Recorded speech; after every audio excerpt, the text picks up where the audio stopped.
Hi friends, it's Julia. I'm here to share a layout that I created with my January 2017 Counterfeit Kit Challenge kit. I started off with a sketch from Creative Scrappers and it's number 301. And it was a 2-photo sketch. You can see here I've got my layout kind of planned out. I kind of went through and pulled out my scrap pieces of paper and decided which ones that I wanted to use. And that sheet of paper with the flowers on it is the last full sheet of paper that I have in my kit. So this is the last layout for the kit. And so I'm going to lay those other sheets across it like the sketch showed. But I wanted those strips of paper to kind of stand out. So I'm inking the edges of them. And then I'll glue them all down. And all but one is from the original kit, which was a basic gray kit that I had that I put in.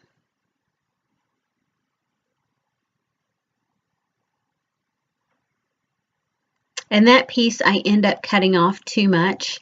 And then it's like, oh, it's not going to leave me enough room for my title. And so I had to add a piece back on. Oh, that was a little frustrating. I'm sure I'm not the only one to ever do that. But yeah, a little frustrating. So I just grabbed some washi tape and put it back on. And in the grand scheme of things, I don't think it's going to really matter if someone looks at it and sees a line across there where the paper was cut. I don't think it's really going to matter that much. At least it doesn't to me. It's the fact that I have the photos on paper with the story, well, not really the story, but the inspirational piece, what I have written down, I have it there. So again, just another cut-off piece of patterned paper. So all but one of those, the very last one that I use, is actually from Close to My Heart, but I felt like it matched the paper well enough. It matched the whole kit well enough that I felt comfortable using it as well on this piece of paper or for part of my background.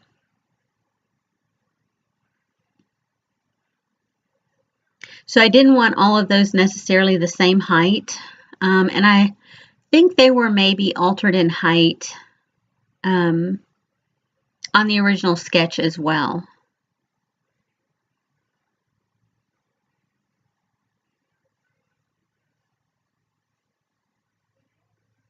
So I'm just kind of using my fingernail there to kind of gouge where I want it to go, or gauge where I want it to go. Gouge it. Yeah, I guess I could. Yeah, I guess I did gouge it a little bit. Then I'm going to trim down, make it a little bit thinner so I can have a bit more on either edge of it. I'm just going to ink it up as well. I really love the feel of this layout with all of the patterns mixed together.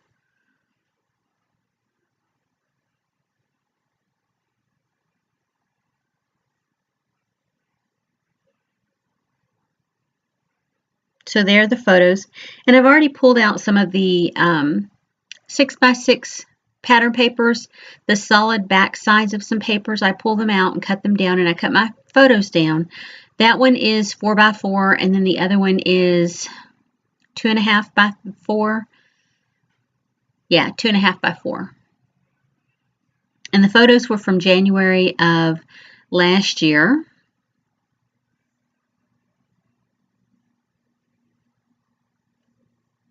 So I decided I was going to pop those up on some foam adhesive, and so I'm just cutting a piece of foam adhesive down that I have, cutting it down to fit on the back sides. And then I ended up putting it on the wrong way. I made it narrower so that I could tuck my tag underneath it, and then I ended up laying that on the wrong way. But I go back and fix it. It's no big deal. I just turn it around so that my tag fits under it.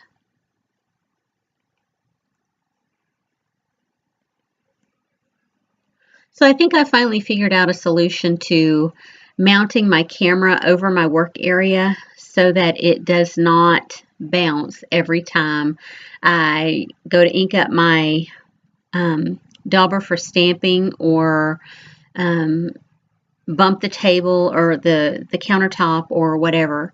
So you can see there what I'm clipping some twine to a tag. It is actually the bottom portion of a tag that I had left over. I had cut a tag in half, used the top part on another layout, and then I had this left over, so I wanted to use it. And so here I am.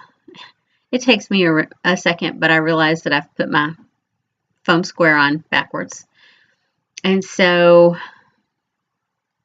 rather than throw that piece out, I just trim the edges up to look like the top of a tag, and used it anyway. Stapled my twine onto it and then added a flare onto it. And I really like how that looks. Eventually I'll go back and add a bow to the twine. I'm just adding just a few additional pieces of foam adhesive to the back side, or fun foam to pop it up. And then I cut this. I hardly ever do something like this, glue down chipboard until I'm almost at the very end of a layout. But for some reason, I just picked it and sticked it. I did the pick and stick thing. I picked where I was going to put it and I stuck it down, and then I ended up needing to move my photos up a little bit to leave room for my title. And I've already pulled my title out, and they're on my rulers there. The words are on my rulers. And so I've already decided, what does it say? It's believe every minute of every moment of every day. I don't have it in front of me. I'll show a close-up at the end so you'll see what it says. Gosh. Isn't that crazy? You forget something. You just did something and you forget it just that quickly. Oh well. It is what it is, right? So I've got my title all laid out on my ruler edges there, and I'm going to go back and put them down one row at a time and kind of center them all.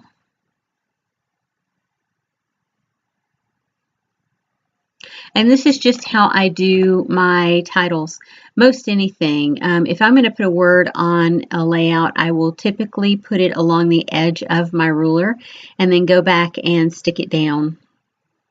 And when I do tiles, I hold the other ruler over top of the tiles at the top, so then I can pop the bottom off, and then I kind of burnish them, use the ruler and burnish them into the paper some. And you can see I moved everything up, and I put a sticker on that edge of the frame that you could see the cut edge on that right corner. And so I'm going through the original sketch had like little sequins or something all up and down that one side of the paper, and then on the other side just a little bit. And so what I did, instead of doing sequins, I went through and I pulled word stickers, words that were appropriate to this layout, to me specifically. And so words and phrases. So I'm not entirely liking how that little frame turned out. The stickers that I put on the inside of that, it just didn't suit me once I got it done, and I was like, well, too late to change it. I'm going to leave it alone. But the overall effect of the entire layout I love. I've just recently started getting more comfortable with doing layouts about me, and so this is, one of them.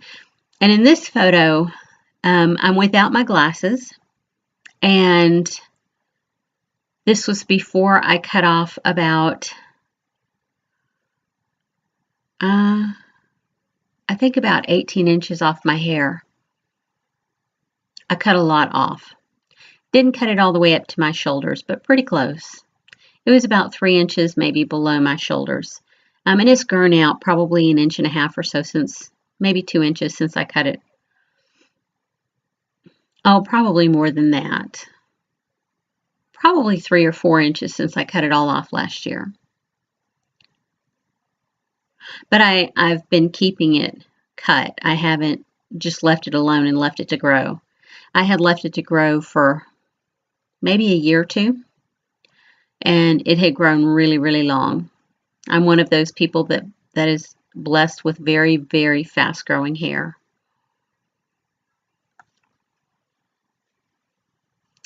So I'm still working at the layout, moving things around. I don't like two colors to be next to each other that are the same on those stickers. So I'm kind of moving stuff around where everything will fit in nicely. And pretty much, I go back and I add a few extra things in. I'm looking for a place to put that arrow, that chipboard arrow, and I'm determined I'm going to use it. And so I've pulled it out for several layouts trying to use it, but for this one I am determined it is going on this layout. And yeah, I've picked a spot. Well, I come back to the spot, and now I'm going to stick it, pick it and stick it. And I'm thinking, do I want another arrow on there? And then I'm like, well, yeah, I think I do. I think I like having that additional arrow up there. And then I still have arrows left on that chipboard sheet, and so I'm thinking, okay, I've got 2 arrows down. I need another one. So I just choose one, and it's got a little bit of the pink in it. And so I feel like it fits right in. Looking through to see what I want to do, and I know I want to put the date on there. So I pull these letter tiles out because I'm going to use them to put the date down. But I also found another sticker on there that I wanted to use, and so a phrase sticker. And so I found a spot for that and put it down. Now I thought I was about to put the date down. Nope, I had to add another phrase sticker. I'll come back to the date. And so another little phrase on this, well, several words and phrases, and I'm just going to mix those smaller ones in. I love those little strips. They're so cool. I mean, you can add so many cute little phrases or words to your layout with them.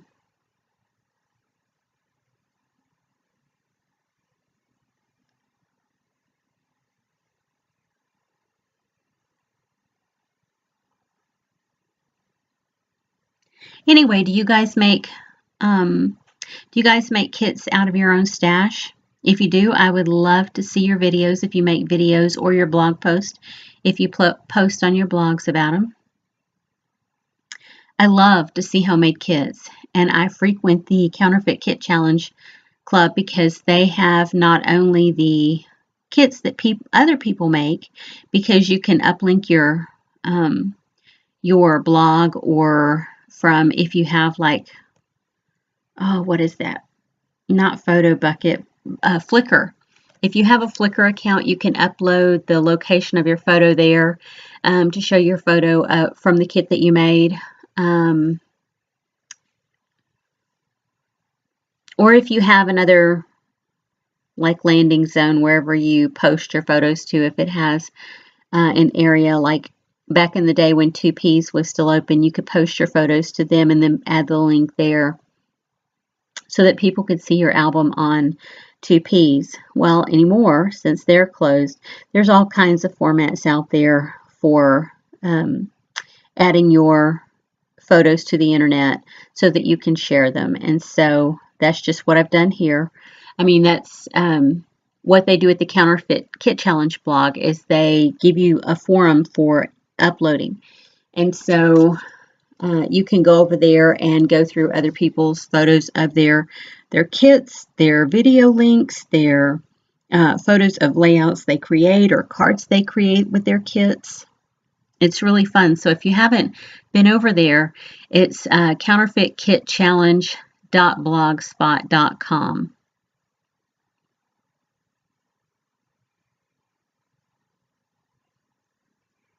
There, I just tied that into a bow and put a little glue dot behind it because it's not an uber tight bow. It's just a real simple loose bow. And I'm thinking I wanted something else to go around through there. So I did grab out my enamel dots, and I was going to try and use all of them on this layout, but then opted not to. I decided to use 3 little clusters of dots on this layout. And then I grabbed that little cupcake holder, and it's got punched out glittered hearts, stars, and circles. And so I decide that I'm going to use the little gold, and they're out of gold glitter. They're just some scrap paper that I had, gold glitter scrap paper.